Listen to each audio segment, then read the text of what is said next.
La veille déjà, devant la Cour constitutionnelle roumaine, les partisans de Călin Georgescu avaient démontré leur mécontentement et leur détermination lors d'affrontements avec la police.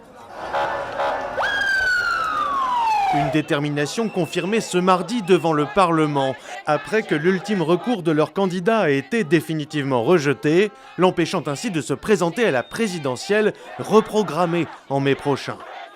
Je paye des impôts dans ce pays et j'ai le droit d'élire qui je veux. Sur le bulletin de vote, je tracerai un rectangle et j'y écrirai Călin Georgescu.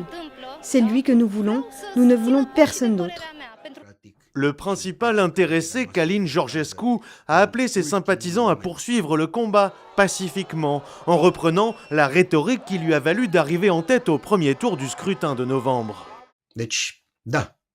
Notre erreur, c'est d'avoir laissé pendant 35 ans tout aux autres.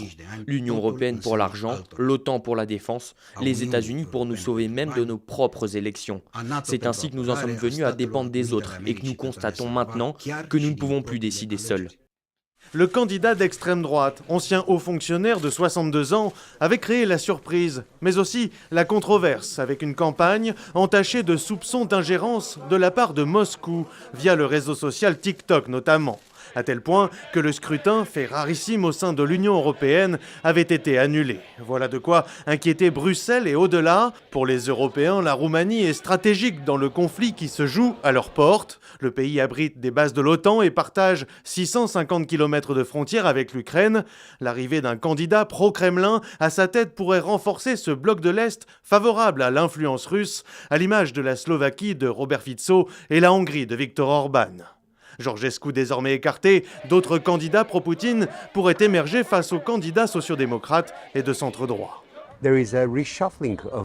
La stratégie politique de la majorité des candidats est en train de changer pour une raison très simple. Ils ont été conçus pour être des candidats anti-Georgescu. C'est un moment de remise en question stratégique pour eux. Reste à savoir qui va se présenter.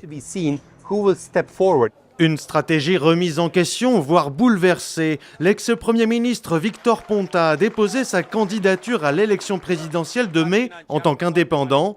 Cet ancien président du parti social-démocrate qui a viré à droite l'année dernière entend ainsi rassembler les voix des deux bords et n'exclut pas un soutien de Călin Georgescu.